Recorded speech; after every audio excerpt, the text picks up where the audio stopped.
All right, we are here at Cavs Media Day with Donovan Mitchell. First of all, welcome to Cleveland. Obviously, the expectations are high with you being here.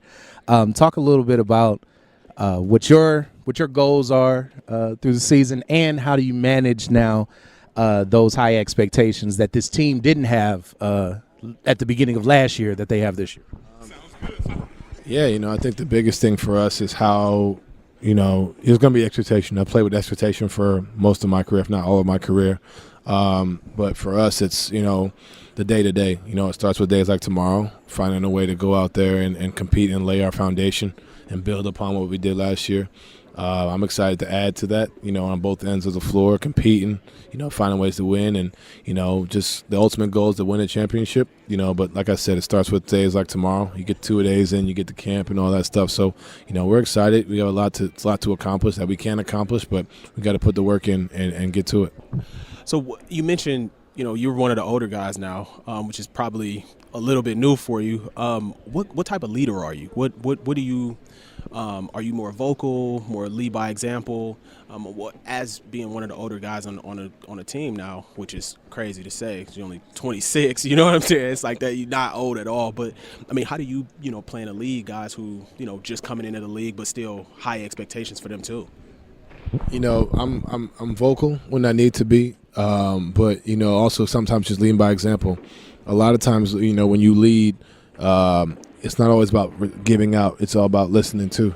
Finding ways that you can improve and get better. But more so just going out there and just doing what I can, as far as just on the floor, defensively, offensively.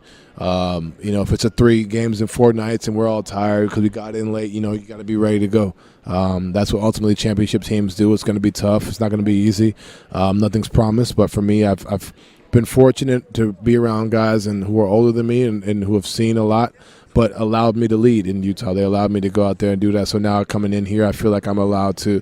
I have the ability to do just that and not just be like this dictator type leader. When you think of leader, you think of a guy who just comes in and runs the whole show. That's not the case. It's definitely something where it's collaborative. It's a group effort. You find a way to continue to get to where we want to be, and I think we have the pieces to do just that. And I'm excited to be a part of it.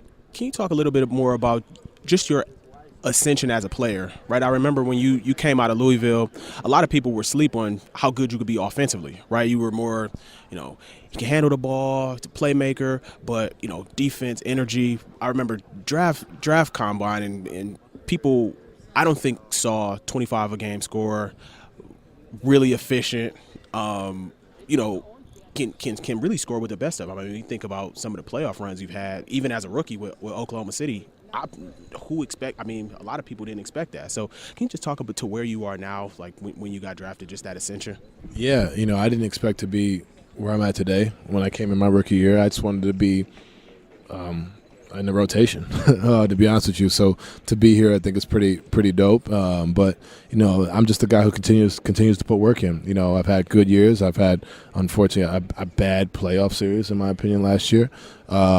And I'm still going to put the same amount of work in. Work doesn't change, and ultimately, the numbers are what they are, but the work doesn't change. I got to find a way. And at the end of the day, I don't have a ring. We haven't won. So now I'm coming here and looking to, to do just that, find a way to win a championship with this group. And, I think we have the opportunity to do it. But for me, the numbers can be what they are. It's great, and I'm very blessed to be able to continue to do what I do. But, for me, it's like, okay, how can we find a way to win with this group? How do we find a way to play into June? How do we find a way to do that? And that's ultimately where my mind is at. And, if it's not this year, it'll be next year, but just finding ways to continue to work and build upon that. And Donovan, finally, I know you got to get out of here, but since you've been here, is there a player or multiple players on the team that are like the designated people to show you around the city? Have you been around yet? Have you seen anything, any hot spots or anything that you're looking forward to? Yeah, I haven't been around much. I mean, I got traded like 2 weeks before camp, so I haven't really been out on the scene or nothing like that. But, I've asked DG, I've asked the guys where to go, where to eat. We went to a dinner, I think it's called Dante. We went there to eat. That was a pretty dope spot. I'm excited to see what's around. I've been here a few times, obviously, with the playing here in away games, but I've been here a bunch of times, and I think I'm excited to see what the city has to offer. But like I said, I'm finding the place, and I was telling people before, like, it's just the vibe here is just incredible. And I knew it would be just from watching from, like I said, the stands. You wouldn't be able to tell if this team was in the playoffs or not as an away team. So I knew off rip that the fan love was going to be incredible. But now to be able to be a part of the city, be a part of the team, I'm excited to see what it has to offer for sure. Thanks, Donovan. We appreciate it, man.